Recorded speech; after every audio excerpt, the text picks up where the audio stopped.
الحمد لله رب العالمين، والصلاة والسلام على سيد الأنبياء والمرسلين وعلى آله وأصحابه أجمعين. أما بعد، المبعوث إلى كافة للناس بشيرا ونذيرا وداعيا إلى الله بإذنه وسراجا منيرا.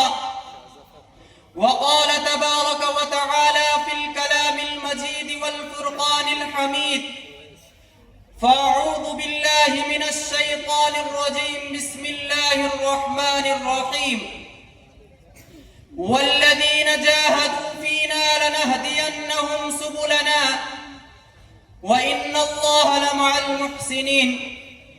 صدق الله العظيم وصدق رسوله النبي الكريم، ونحن على ذلك لمن الشاهدين والشاكرين، والحمد لله رب العالمین. حمد و ثنا رب دو جہاں خالق کائنات کے لیے درود و سلام.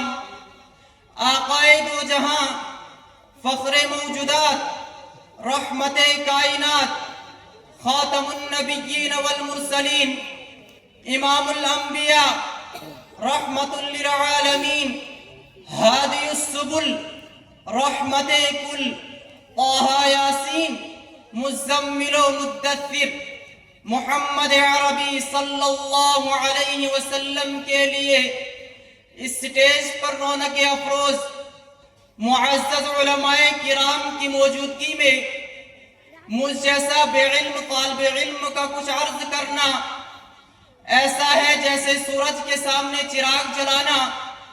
لیکن میں اپنے اساتذہ کا حکم مانتے ہوئے اپنی اصلاح کی غرض سے ایسی جرت کر لیا ہوں.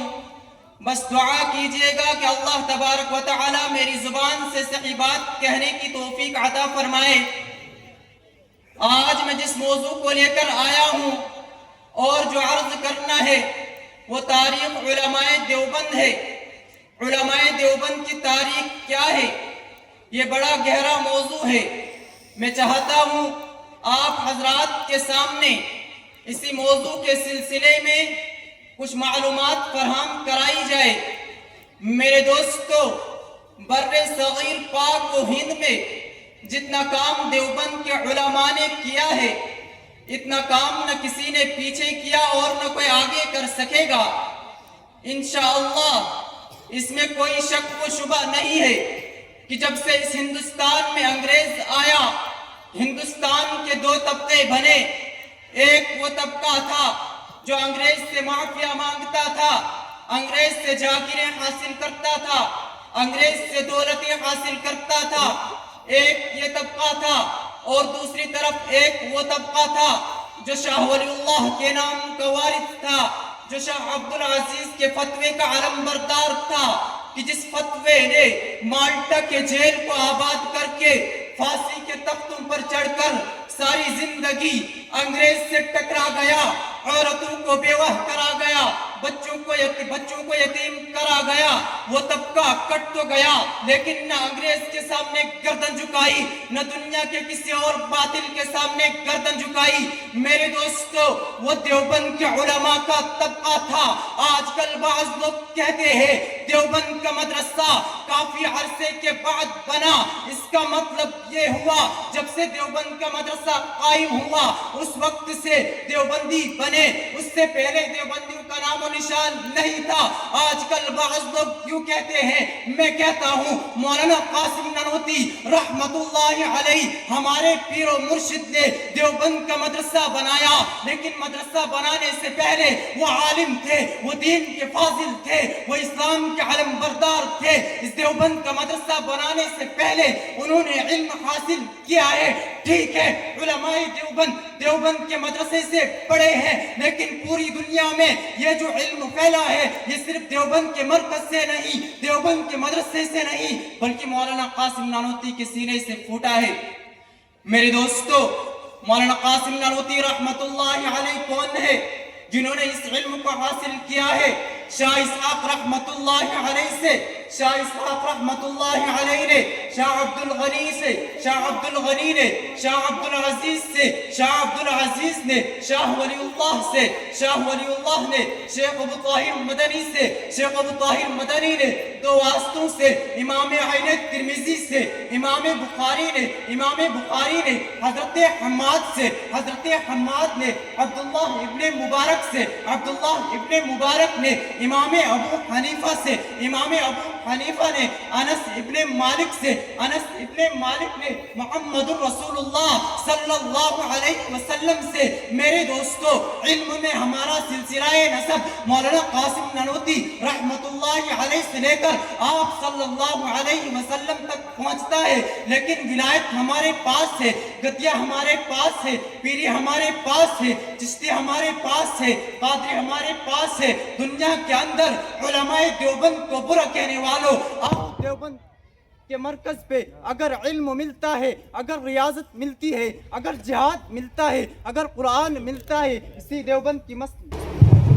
میرے دوستو، علم میں ہمارا سلسلہ نسب مولانا قاسم نانوتوی رحمت اللہ علیہ سے لے کر آپ صلی اللہ علیہ وسلم تک پہنچتا ہے، لیکن ولایت ہمارے پاس ہے، گدیا ہمارے پاس ہے، پیری ہمارے پاس ہے، چشتی ہمارے پاس ہے، قادری ہمارے پاس ہے۔ دنیا کے اندر علماء دیوبند کو برا کہنے والوں، آؤ دیوبند کے مرکز پہ اگر علم ملتا ہے، اگر ریاضت ملتی ہے، اگر جہاد ملتا ہے، اگر قرآن ملتا ہے، اگر سنت ملتی ہے، اگر حدیث ملتی ہے، اسی دیوبند کی مسجد پر پیغمبر صلی اللہ علیہ وسلم کی طریقت بھی ملتی ہے۔ کسی شاعر نے کیا ہی خوب کہا ہے، کانوں میں گونجتے ہیں بخاری کے زمزمے، کانوں میں گونجتے ہیں بخاری کے زمزمے، بلبل چہک رہا ہے روزے رسول پر۔ میرے دوستو، تاریخ کے لمحات نے یہ بھی دیکھا، علماء کرام کو توپوں کے اوپر باندھ کر گولا تاک دیا جاتا تھا۔ رب کعبہ کی قسم، علماء کرام کے گوشت کے لوتھڑے اڑ گئے، فضائیں آسمانی خون سے رنگین ہو گئی۔ یہ بھی ہوا، علماء کرام کو ہاتھوں پہ کھڑا کر کے درختوں کے ساتھ باندھ دیا جاتا تھا اور ہاتھوں کو جلا دیا جاتا تھا۔ یہ بھی ہوا، علماء کرام کو سوروں کے خانوں میں بند کر کے تنوروں میں ڈالا گیا۔ یہ بھی ہوا، علماء کرام کو بوریوں میں بند کر کے چلتے ہوئے تنوروں میں ڈالا گیا۔ یہ بھی ہوا، علماء کرام کے گوشت کے لوتھڑے اڑ گئے، لیکن ایک نے بھی انگریز کے سامنے گردن نہیں جھکائی۔ میرے دوستو، مولانا شیخ الہند محمود الحسن کون ہے جن کے شاگردوں میں مولانا اشرف علی تھانوی پیدا ہوئے؟ وہ اشرف علی تھانوی جنہوں نے 2800 کتابیں لکھی ہے۔ مولانا شیخ الہند محمود الحسن کون ہے جن کے شاگردوں میں مولانا حسین احمد مدنی پیدا ہوئے؟ وہ حسین احمد مدنی جو 18 سال پیغمبر کے روزے پہ حدیث پڑھاتے رہے، وہ حسین احمد مدنی جو 4 سال مالٹا کے جیل میں اپنے استاد کی خدمت کرتے رہے، وہ حسین احمد مدنی جس کو ایک خط پہنچا، گھر کے 19 افراد فوت ہو چکے ہیں، ان کے جواب میں انہوں نے ایک شعر لکھا ہے، بڑا عجیب شعر ہے۔ مولانا مدنی نے اللہ کو خطاب کر کے کہا، تیرے عشق میں کوہ علم سر پہ لیا جو ہو سو ہو، تیرے عشق پہ کوہ علم سر پہ لیا جو ہو سو ہو، عیش و نشاط زندگی تج دیا جو ہو سو ہو۔ میرے دوستو، ہم اس احمد علی لاہوری کے ماننے والے لوگ ہیں جس کو انگریز نے برف کے بلاکوں پر لٹایا تھا، اور انگریز کہتا تھا، اے احمد تیرا کیا خیال ہے، تو ایمان بدلتا ہے یا نہیں؟ احمد کو جب ہوش آ جاتا تو وہ یہی کہتے، انگریز تیرا کیا خیال ہے، تو احمد کے جسم کو برف کے بلاکوں سے ٹھنڈا کر سکتا ہے، لیکن احمد علی کے دل کے اندر جو ایمان کی چنگاریاں ہیں ان کو تو کبھی ٹھنڈا نہیں کر سکتا۔ کسی شاعر نے کیا ہی خوب کہا ہے کہ جان دے دی دی ہوئی اسی کی تھی، کہ جان دے دی دی ہوئی اسی کی تھی، حق تو یہ ہے کہ حق ادا نہ ہوا۔ وآخر دعوانا ان الحمد للہ رب العالمین۔